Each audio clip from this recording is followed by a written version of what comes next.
Okay, these notes are for the second derivative test in AP Calculus. And what you're trying to do is see the qualities of a function using calculus. You could easily graph all these functions if you have a graphing calculator and answer all these questions.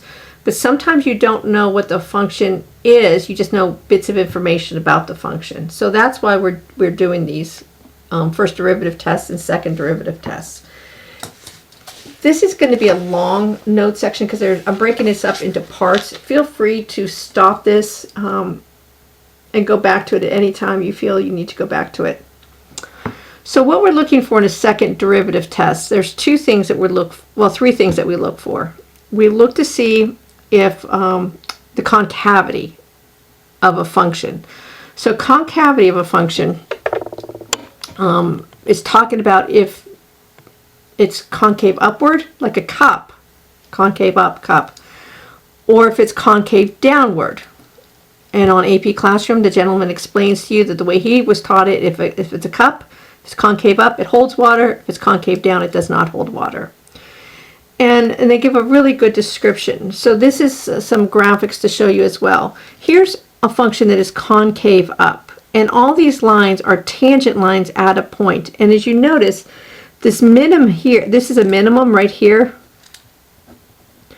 And a minimum occurs on a function that's concave up when the derivative changes from negative to positive. So the slope of this tangent line is negative, the slope of this tangent line is positive. The slope of the tangent line at the minimum is 0. So that's one of the important aspects of this. This function is concave downward. So if you take all these tangent lines, the slope of this tangent line is positive. Right here where there's going to be a maximum, the slope of a tangent line would be 0. And the slope of these tangent lines going down are now negative. So notice the slope of the tangent line increases or decreases, meaning the slope of the derivative increases or decreases. There's a lot of information in very few words, but that's the whole idea behind this. A derivative is a rate of change. A second derivative is looking at the rate of change of the first derivative. So the first thing we look at in using the second derivative test is the concavity. The next thing that we can look at is a point of inflection. A point of inflection occurs when the concavity changes from upward to downward or downward to upward. So the important aspect of this is a concavity changes where the second derivative is equal to 0. So this is concave down, so f double prime of x is less than 0. This is concave up, f double prime of x is greater than 0. Right here where it switches is my point of inflection.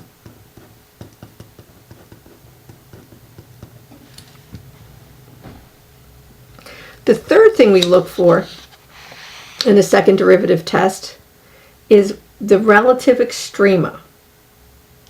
So a relative minimum can occur when the second derivative is greater than 0. So concave up, that would be a minimum. A relative maximum can occur when the second derivative is less than 0. So it is concave down. That's the idea of this whole thing, but now I want to work through these examples, and that's what's going to take me a while.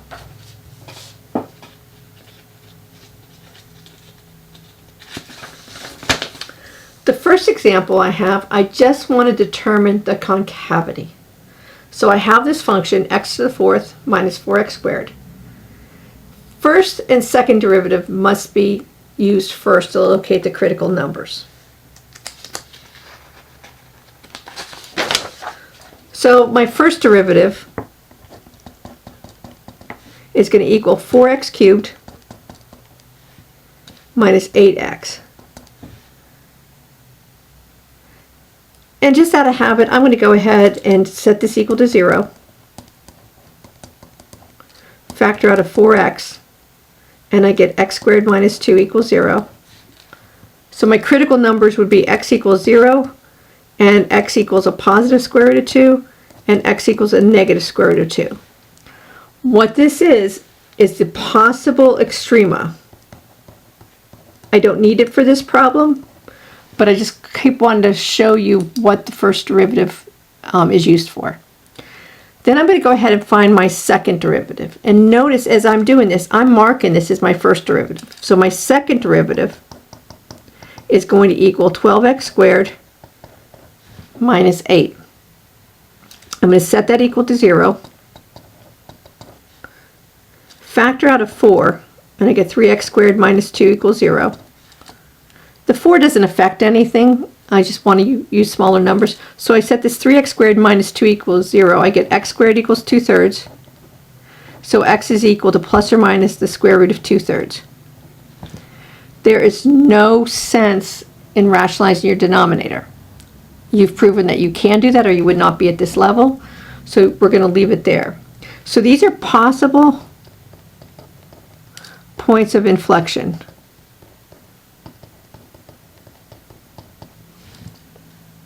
Where the concavity may change from positive to negative or negative to positive. So I'm going to use a number line.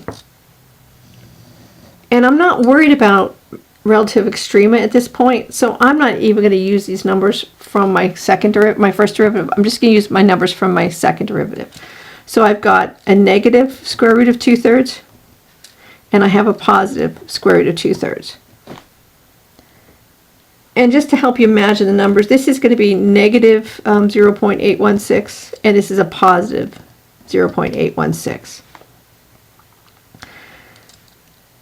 I'm going to use appropriate test values, but I'm using the second derivative. So I want f double prime of x. And just like I did with the first derivative, I'm going to plug numbers in. So I want numbers left of negative 0.816. I'm going to do f double prime of negative 1. So I get 12 times negative 1 squared minus 8. That's a positive 12 minus 8. That's a positive number. So everything to the left of here is positive.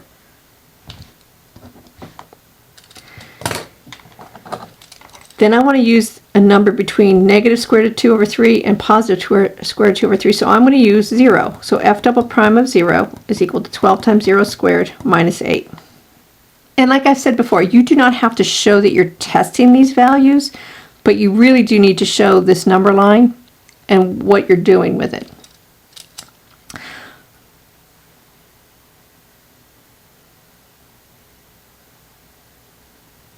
Okay, 12 times 0, I made a mistake for a second. I thought I made a mistake. 12 times 0 is 0. 0 minus 8 is negative 8. I don't care that it's negative 8. I just need to know that it's negative.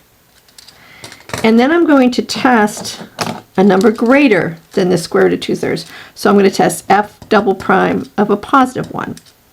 And I get 12 times 1 squared minus 8. 12 minus 8 is a positive 4. So this gives me a positive number. Remember, I'm just looking for concavity. Anywhere that the second derivative is a positive value, it's concave up. Here it's 0. It's concave down. It's 0. And it's concave up. So what it really looks like is concave up looks like this. Here it switches, it's concave down. It switches here, and it's concave up. So then I have to state the concavity. The function is concave up from the interval negative infinity to negative square roots of 2/3 and positive square roots of 2/3 to infinity, because f double prime of x is greater than 0 in those intervals. And that's what I'm saying by justify. This function is concave down from negative square roots of 2/3 to a positive square root of 2/3 because the second derivative is less than 0. And that's how you check for concavity.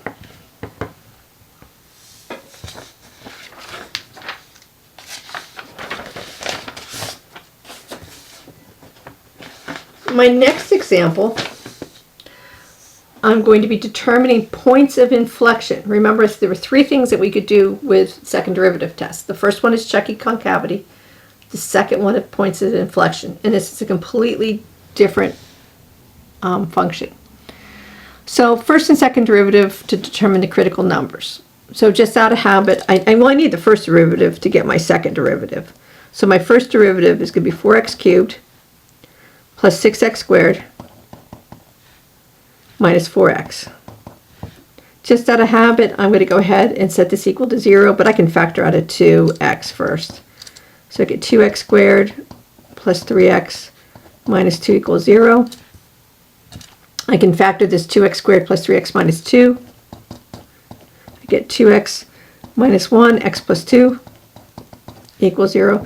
So my critical numbers, x equals 0, x equals 1/2, and x equals -2. These are my possible extrema. That's what the first derivative test is going to help me find. Didn't need it for this problem, but I just want to keep reiterating to you what we're doing. My second derivative comes from my first derivative. So I get 12x squared plus 12x minus 4. I can factor out a 4, and I'm left with 3x squared plus 3x minus 1. The 4 doesn't have any effect on anything. There's not an x with it. But I'm going to use quadratic formula. And when I use quadratic formula, I get x is equal to -3 plus or minus the square root of 21 over 6. Which is going to be approximately equal to 0.264 and -1.264. These are my possible points of inflection.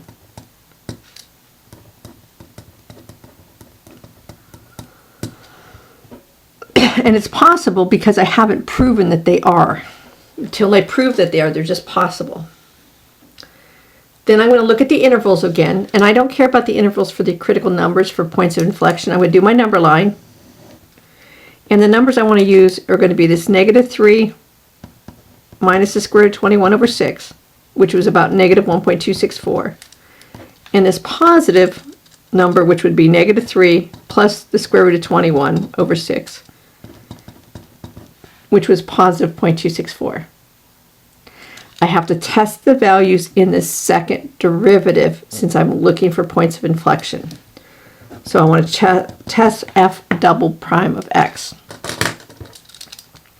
If I do, I want a number that's left. I know here these are 0, but I want to know a number left of this, so I'm going to use -2. So f double prime of -2. And I put that in up here. I get 3 times -2 squared plus 3 times -2 minus 1. 12 minus 6 is 6. 6 minus 1 is 5. So I know this value is positive. I'm going to try a number between -1.26 and positive 0.26. So I'm going to do f double prime of 0.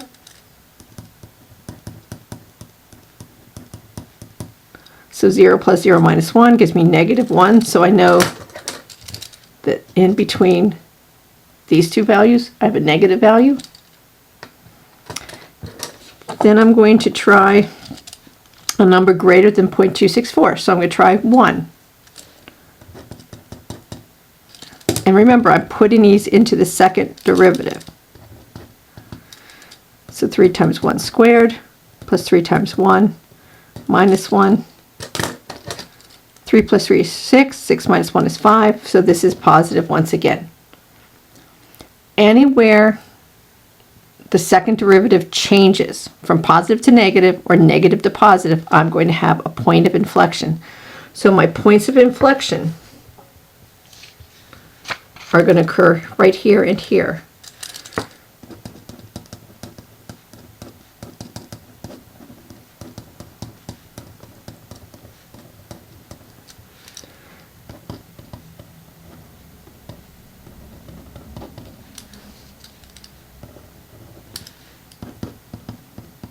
And I'm not getting the y values with this. I just didn't bother to, because I'm not worried about it here. I just want you to understand the process. So the points of inflection here, because f double prime of x equals 0 at these two values of x, and the concavity changes from concave up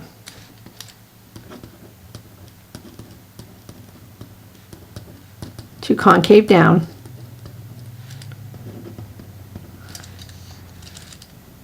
at x equals -3 minus the square root of 21 over 6,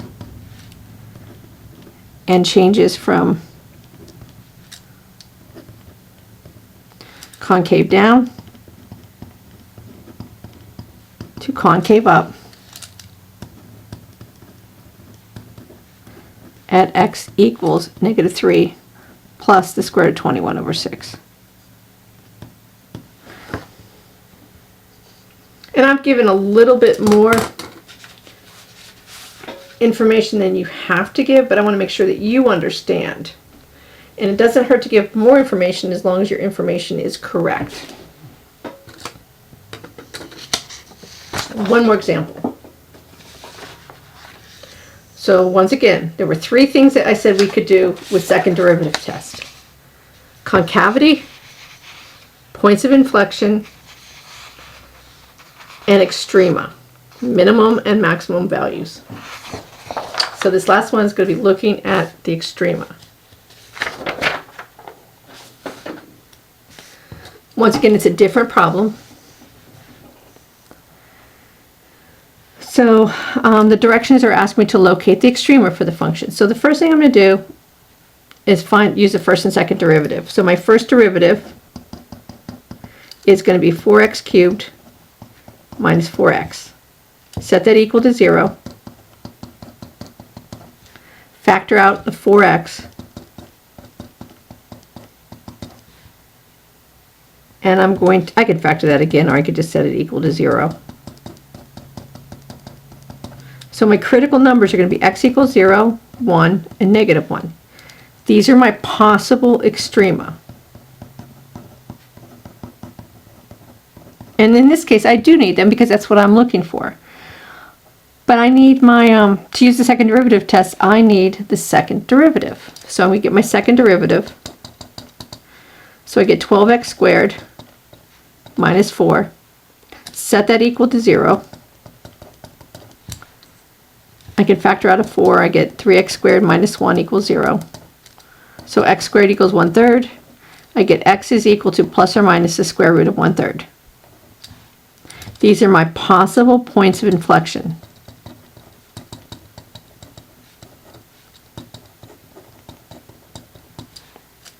And I want to give a value. These are approximately equal to plus or minus 0.577. So then I'm going to use my number line.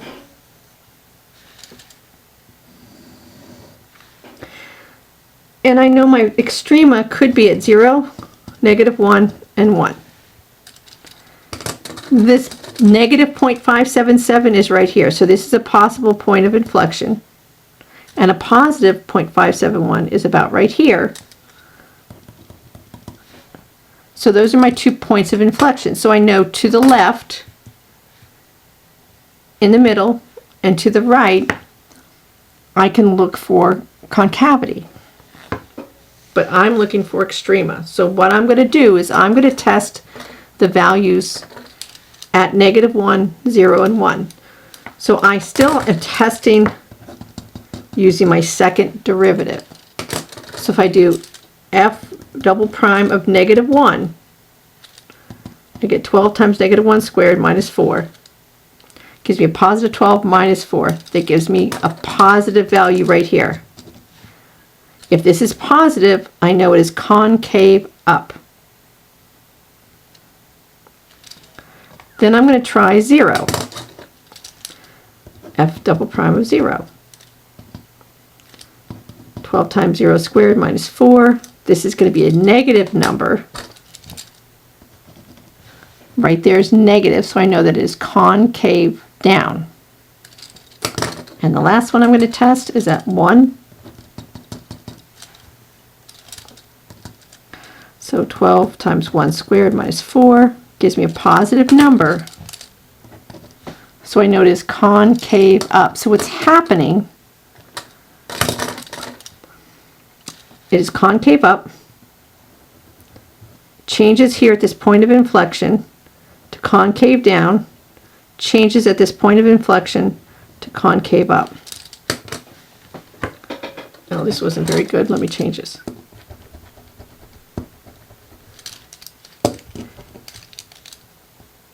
Concave up, changes here. So that's probably a little bit better. So it's changing here, and it's changing here. So now I need to state the relative or local extrema. So a relative minimum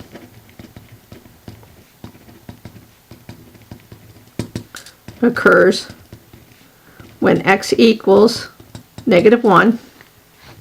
So that's the point -1, 3. And when x equals 1, and that's the point 1, 3. Because f of x is concave up,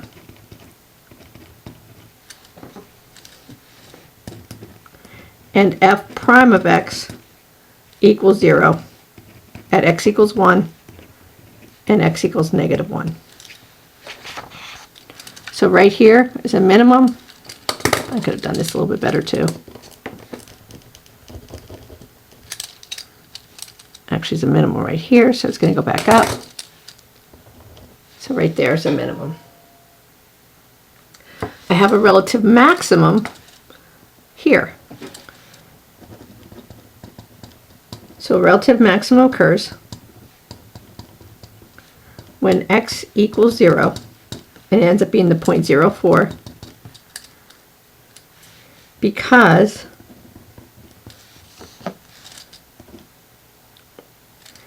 f of x is concave down,